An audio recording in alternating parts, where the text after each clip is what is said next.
Ito, kung alam mo yung pellet ko na nagagamit. So, ayun. Hindi ko alam kung pinutol na nila kasi nga nag-ailaw pa rin siya yung simula yung pagdating ko. Diba? Pagdating ko galing Maynila. So, yun ang gabi kasi nagsakay kami kaagad pa uwi dito. Sa yung gintry ko, nag-ailaw pa rin siya. Kasi nga, yung bago ako nagpa-Maynila, sabi ko putulin mo na nila. Kasi nga wala dito magagamit. Kasi yung kapatid ko is buwanan mag siya mag-uwi. So, ayun, sayang lang, diba? So, ayun, may na rin kasing connection. Nakakainis, mabuti pa yung Globe at Home malakas. Yung gamit namin dun sa may Kawayan, Bulacan. Dito ang hina ng connection ng PLDT. Tapos lagi pa nawawala ng signal ng token text. So, ayun, tapos damay ito kasi nga connect yung token text, diba? PLDT. So, ayun, sabi ko tuloy muna nila. So, ayun, tapos nag-text pa rin sa akin yung PLDT na 12,000 na yung balance. Kung grabe naman. No, sabi ko tuloy nila. Siguro hindi nila na-receive. So, ayun. Ayan, bala dyan nila. Bala ng pellet na yan. Ludan ko rin yan siya. Pabalik ko rin siya kung may pira na ako ng bonggang-bongga, diba? Kaya yung pellet, o diba? Hindi nila siya nagagamit na 6 na buwan. Mula tuwan sa Maynila ako, hindi siya nagagamit. Hindi siya naloloadan. So, yun. Hindi ko alam kung pinutol na yan nila. Kasi nag-ailaw talaga siya ng bongga. Yan, PLDT. So, yun. Nagagamit ko rin siya dati, dito rin ako nag-upload pero mahina lang masyado. So ayun, so ngayon doon ako nag-upload sa Ipilan, sa may labas, naglalakad pa ako pupunta doon. So ayun, so doon ko rin yun siya kumipira ako na sapat pang bayad, diba? Ayan, kaya doon ako nag-upload ngayon sa Ipilan, naglalakad pa pupunta doon kasi walang sasakyan.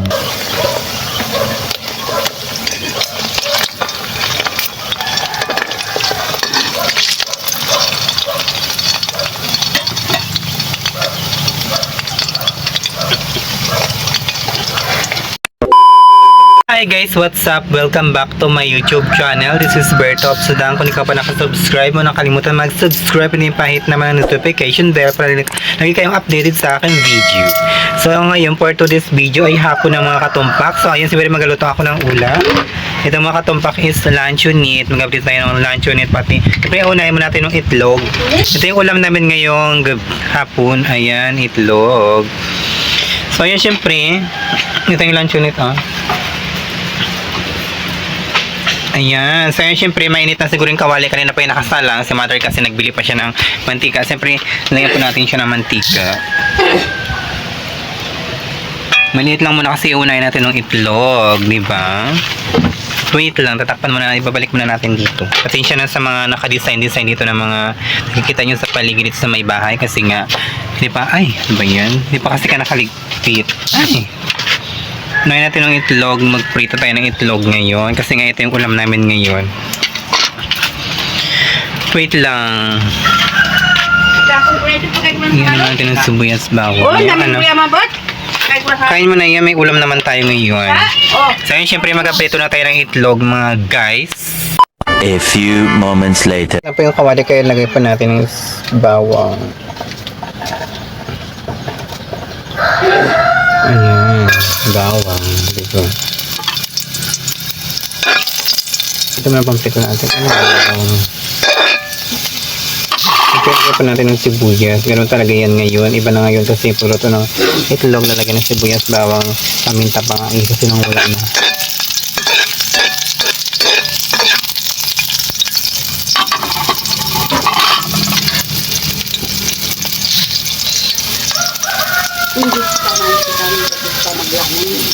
Siyempre, ay wait lang.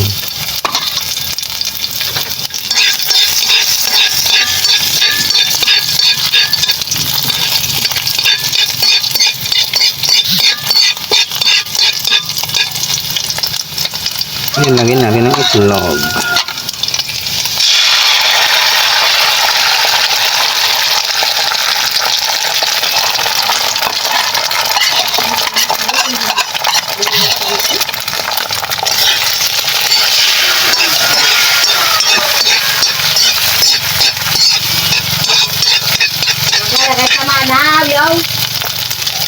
Tumutin natin siya sayang pa dyan.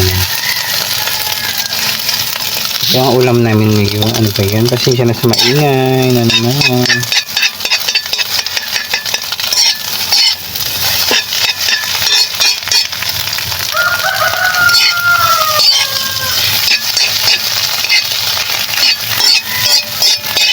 So talaga paborito ko talaga yung itlog, hotdog, diba? Siyempre naman.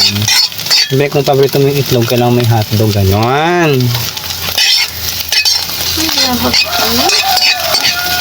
Yes? Yan si mother, oh. Ang ginagawa mo niya, mother? Oh. Bye now.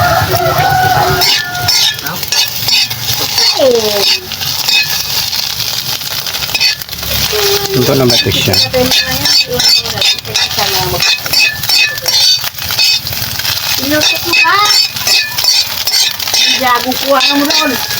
Kaya mga katumpak, nakasaing na rin tayo. Ito yung sinain. Ayan. Di ba? Mamaya chibuga na lang. Perfect. Nakasaing na tayo. Ganun talaga tayo dito dapat. Kaya na magsaing na maaga. Hindi na mamaya-maya. Chibuga na. Ito na kaya to siya?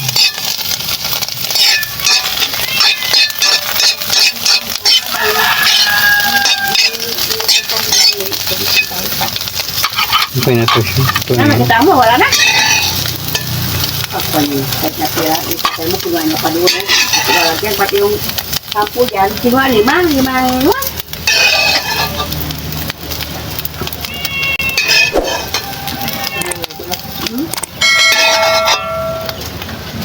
Nakakain ka?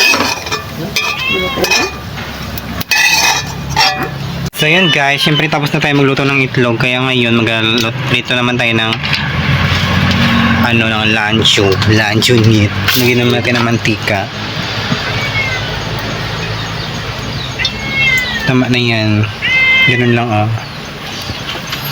So yan, magaprito na tayo. Madatakpan muna tayo yung mantika na to.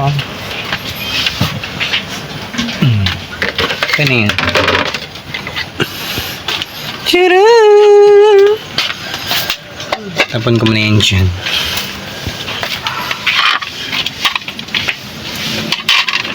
So, ayan. Tayo muna tayong itlog. Hindi natin mainit ang kawali. Kaya ngayon naman dito, nakakain. Bigyan mo na kayo, diba? Mas bayan ngayon sa Maynila, diba? Kayo. Ang sarap ng ulam. Kasi siya na dito sa, huwag nyo napansinin niya kasi nga kinagat na ako ng ligwan. Sakit. Pinagatin mo ko pati kamay ko. Yung mother kinagat siya sa ulo pati sa kamay. Sa akin naman ito talaga ako kinagat sa yanay anak maglabas doon kasi nga kinagat ako ng ligwan dito. Grabe kapong magayan dito. Kamay ko. Grabing magayan dito pero ngayon nagbawas-bawas na siya. Ipit mo ako ah. Ayan. So ayun, maglapos tayo. Yan, alikabukuan pa dito yung mga ulam. Magprito muna tayo ng lunches nuts. Ayan. Ito kaya prito natin. Joke lang, tatapon natin siya sa basurahan. Pwede na kaya to siya. Kamali ako dito. Ay, pwede na siya. Perfect.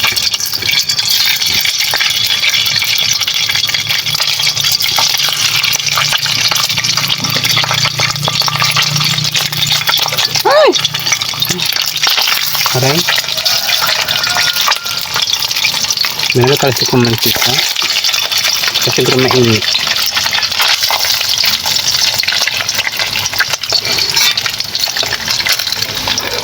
Tira pang itlog.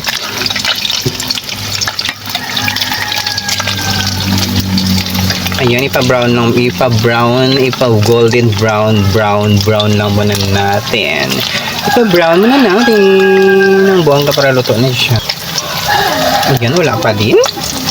Pero okay lang yan.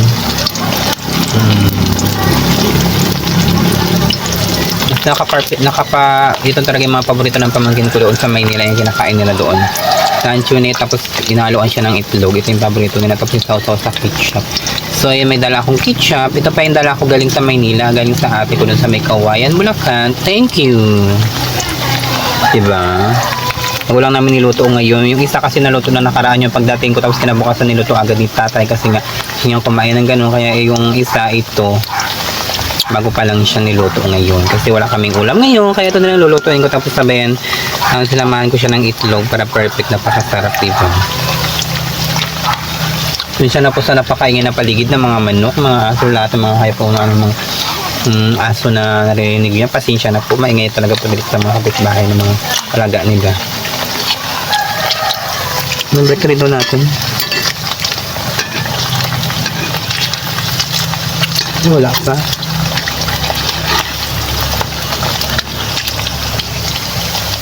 Yan muna. So, yun, i-cut muna natin. Kaya natin siya na mag-golden brown. Baka matagal pa mga na. Nangangali na yung kamay ko magawak ng camera. Ganyan. Ayan. Kasi wala nang manig video. Si Chuni kasi may pasok hapon-hapon. Bawal siya mag-absent kasi nga. Alam mo naman, di ba? Bawal mag-absent pag with honors. Joke lang. Tayo bawal mag-absent kasi si Chuni. Kaya ako lang nag-video ngayon. Si Marie kasi hindi rin marunong. Kaya ako lang ngayon nag-video. Di po. Kaya cut muna natin. So, try natin baliktarin mamaya. Golden brown na siya. Ay, yun, perfect.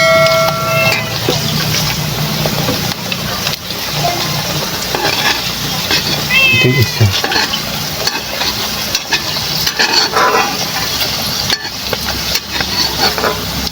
Hindi siya mabaliktad. Ito wala pa.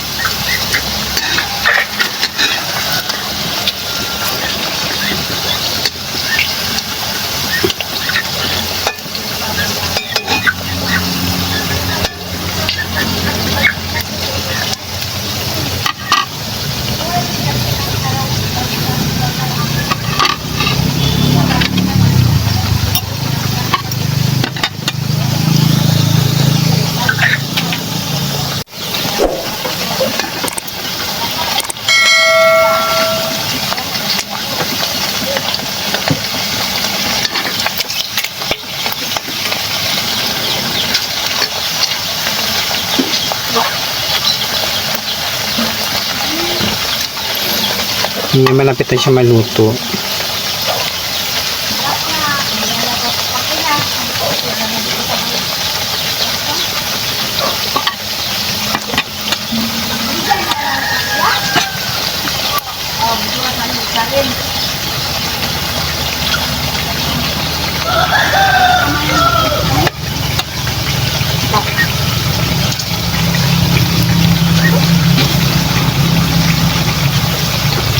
Okay na yun. May masunod pa.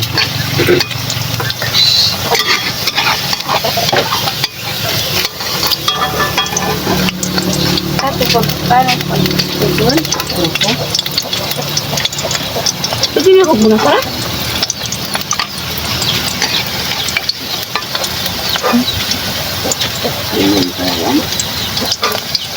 Yes, ganito yan siya. Kailangan ganito yung kulay niya bago maluto. Ganon. Yes, para perfect. Tapos sausaw sa ketchup.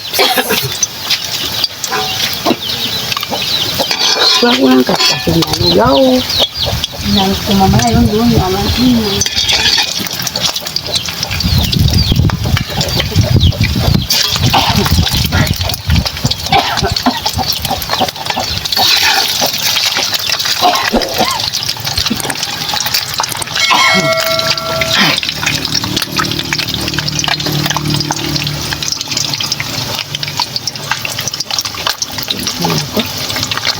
Ganda ng kaubo na karami. Pag alis ko tapos doon ako sa Maynila, ubo ng ubo ka ba din? Balik ko dito, ubo ng ubo ka ba din? Ay! Ubo ka na ubo ka. Ubo.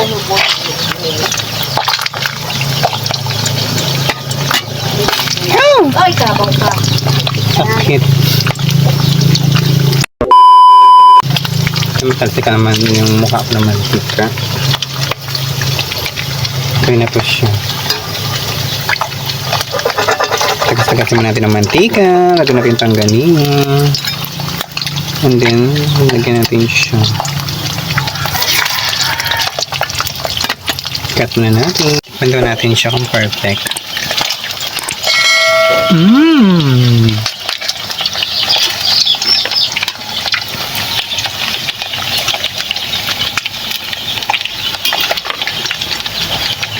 Mga ganito kain na natin. Diba? Paano na yan? Ah! Yan. Nagaw. Ano yung araw dito? Ingay nyo? Yan yung mga nga. Yan nga. Masarap siya, mother.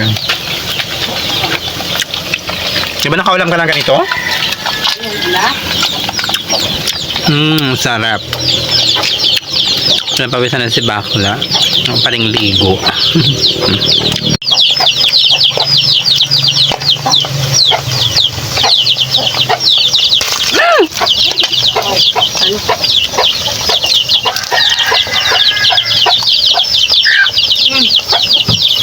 Natalsik yung mantika. Hindi na kaskasin tayo nila.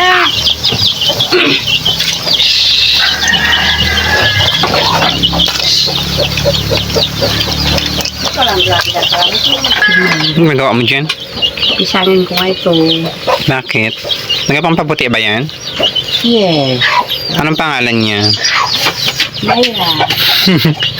Bigla ka naman nagugulat. Ha? Bigla ka na nagugulat sa'yo. Sila? Bakit ka nagugulat? Wala. Anong pangalan niya yan? Mayra. O. Yung pangalan ng anak ko sa Maynila. Tapos sino nagpadala yan? Siya. Anong pangalan? Sino yun? Si Mayra. Ano siya? Ikaw. Hindi ko talasik ang mantika doon, no? Gamitin mo yan? Pangpaputi ba yan? Subukan ko nga. Tingin, mayroon pa doon? Dami pa. Tingin ako para magputi din ako. Kasi ka para kang papel. Mayroon. Ito, pangalan niya. Mayra, anak niya sa Maynila nagpadala. Kasi nga, may product siyang ganyan. Ini-endorse niya yan. Oh. Yan ginagamit niya kaya siya maputi. Yung nagamit ako yan, nagputi din ako konti. Ano na? Ay, grabe.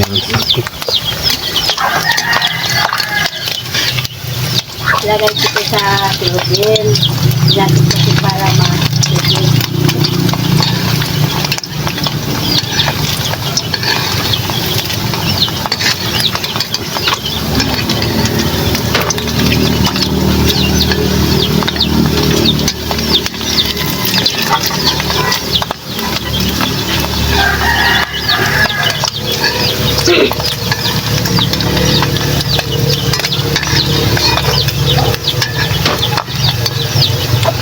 Hindi siya baliktad. Nakakainis. Aray. Sakit magtalsik ng mantika, ha? Astan.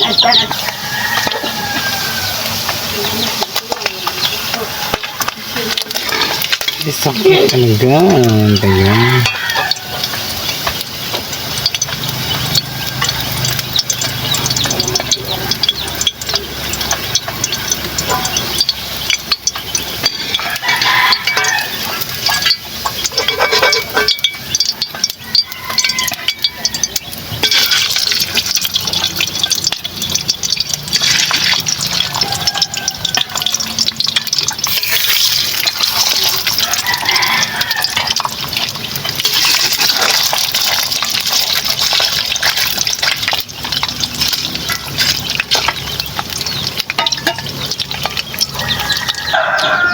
Ayan, dinala ko galing may kawayan Bulacan galing doon sa ate ko.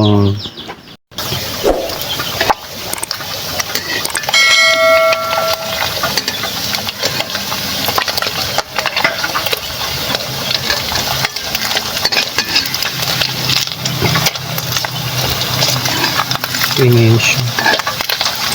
Yung pangit matalaban nito tayo, wala kasi siyang ngipin.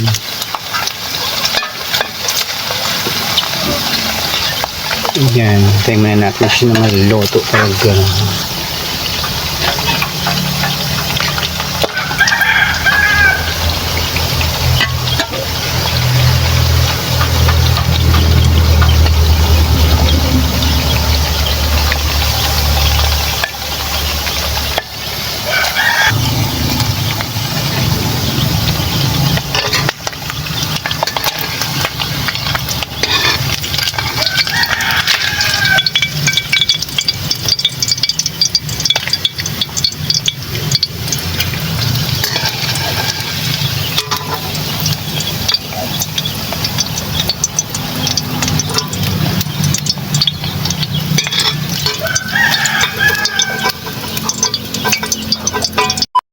few moments later. Sir, we gave you more than 5 minutes Salamat sa already. blessing. So, yung mga katumpong magkakain na po tayo. At 22 ang natikitan sa clearing operations ng MMDA sa Anahaw Street, Barangay Veterans Village sa Quezon City. Kasunod ng mga Kain po tayo. sa illegally parked vehicles.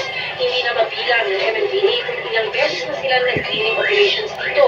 Tanggap na nga nilang pag-alis nila, gagawing uling garahe ang kalsada. Babalik-balikan po natin ito. Gumagawa po kami ng isang ordinansa ngayon para sa ating one-way traffic, one-side parking po. It's ongoing po. Sa Mel Lopez Boulevard sa Maynila naman, alas 2 ng hapon nag-operate ang MMDA imbis na ang inaasahan clearing operation sa umaga. Kaya inabutan at tinikita ng ilang truck driver na masanayan na raw magpahinga sa gilid ng highway. Sinita pati mga kuliglig na bawal dumaan sa National Highway. Ang hirap lang po kasi wala kami ibang choice kundi dito talaga sa palaran na lang sa mga truck. Napaalis pati ilang ginawa ng tahanan ang dating kalsada. Natundo po kami dati, ma'am. Pinaalis po kami doon kaya dinimulis din po yung area. Para sa GMA Integrated News, Kain. ito, 24 oras.